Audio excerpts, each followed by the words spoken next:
Hi folks, welcome to Rhetorical Analysis with Miss Roberts. Today's video is sponsored by the color purple because that's the only color paper that I have. Today we're going to look at a rhetorical analysis prompt from the AP Language and Composition exam. We're going to break it down as far as all the things that you should be looking for within the prompt itself. And then at the very end of the video, we're going to take it back to bare bones rhetoric.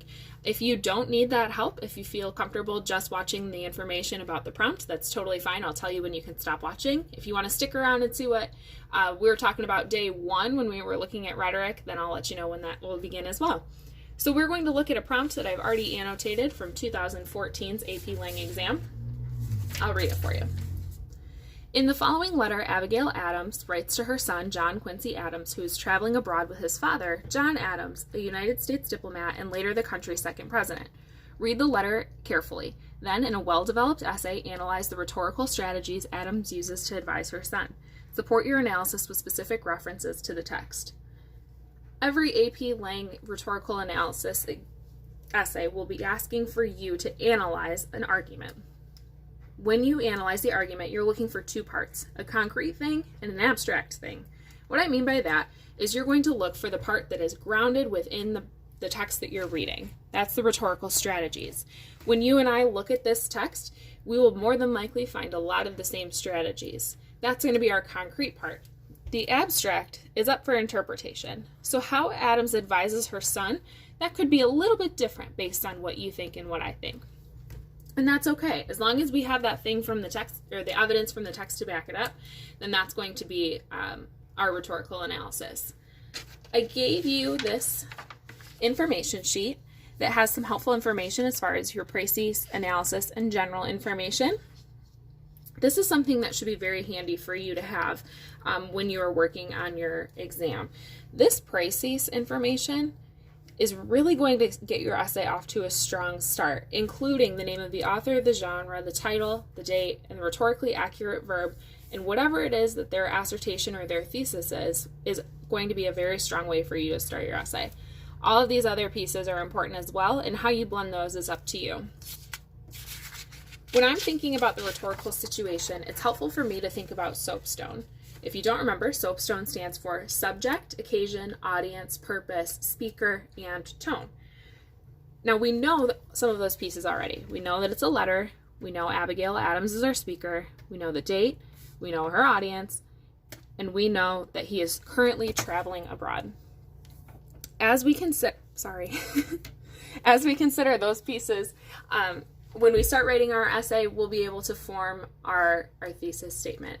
Now, this video is not going to go through the entire text and annotate it. If that's something that you're interested in, I guess leave me a comment down below. Who lets me do this? Okay.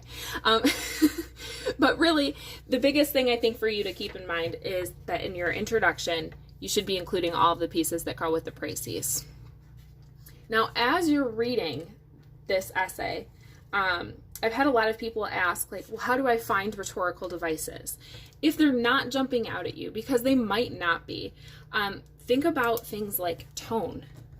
I mean, every piece is going to have a tone. So what is the tone? How is that influencing the message? Are there devices that are jumping out at you, like an aphora, a metaphor, whatever it might be? What's the structure of the text? Is it set up as cause and effect? Is it set up as an information piece? How is it set up, and is that influencing the message? And what sorts of word choice is the author using? Are they using very large words? Are they using words that show that they have knowledge in the area? Are they using emotional words or words that make you uncomfortable because maybe it's something so far out from what the audience is used to hearing? How do these pieces all tie together to get them to a point that they're trying to make within their message? So the first thing that I always do whenever I get something is I read through the prompt and I make all sorts of notes on it. I would advise that if you could, maybe just jot a couple ideas down next to you. That might be helpful for you as well. This is a bridge that I drew one day. It just kind of happened, and it seems to be somewhat helpful, so I'm going to put this in here as well. You're going to build a bridge from whatever the text is saying to what you believe the audience's interpretation would be from a rhetorical analysis. So you are building this analysis bridge. We are really good at filling in this part. This is exactly what the text is saying. That's pulling quotes from the text, whether it's paraphrasing or direct quotation, and figuring out what it is that that piece is saying. The part that we are working on, and the part that you're all honestly really good at this point, is this analysis part. The analysis is telling us why this text is helpful here. At this point, if you feel like you're good, then this video hopefully serves some sort of purpose for you. If you want me to take it back, I'm going to basically take this and we're going to work backwards. Then we'll talk about bare bones rhetoric at this point. So if we're looking at rhetorical analysis, let's pretend this is our first time ever, and I'm asking you to figure out why a message works the way that it does. I want you to think about an infomercial. Infomercials work because they're played at 3 in the morning, and they show all sorts of terrible things that can happen if you don't buy a product, right? So if you don't buy this Snuggie, you're going to be cold, you're going to get tangled in your blankets, you won't ever be able to change your channel, and all of those things together make you want to buy a Snuggie. I see that I can't change the channel and I get sad.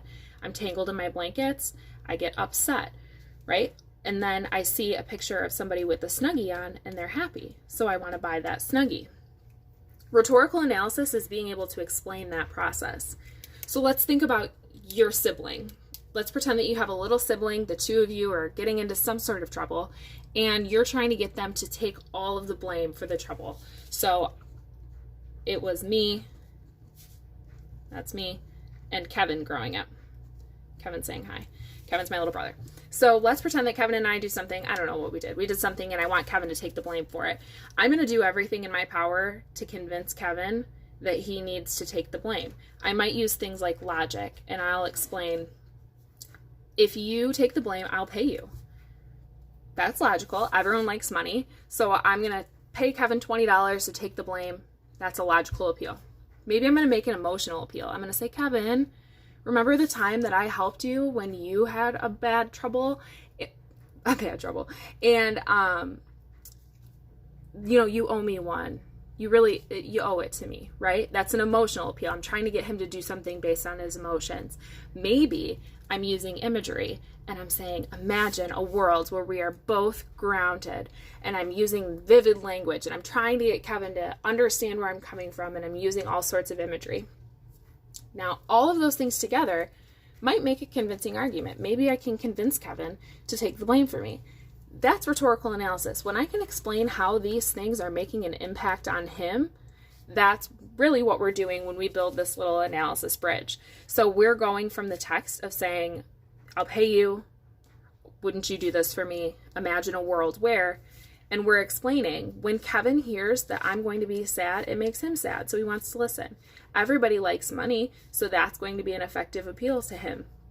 Imagining that we're both grounded and that we're co-conspirators in this, that's going to weigh heavy on his soul, so maybe he will take one for the team.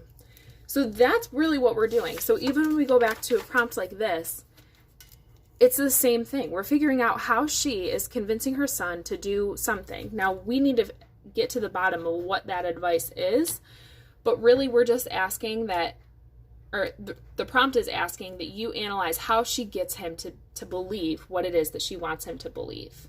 Hopefully that helps us in some way. I mean, obviously you all have my email, so email me if you have any questions, but hopefully this helps you. And if it does, then I'm happy to do it again. So just let me know, and bye.